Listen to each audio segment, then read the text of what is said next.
You ask Tiger to solve. This deals with linear equations with one unknown. The final result is x equals 3. Let's solve it step by step. Group all x terms on the left side of the equation. Subtract 3x from both sides. Group like terms. Simplify the arithmetic. Group like terms.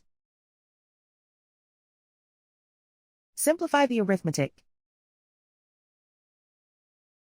Group all constants on the right side of the equation.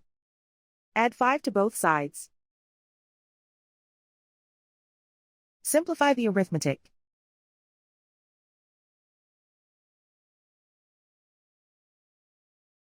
Isolate the x. Divide both sides by 3. Simplify the fraction.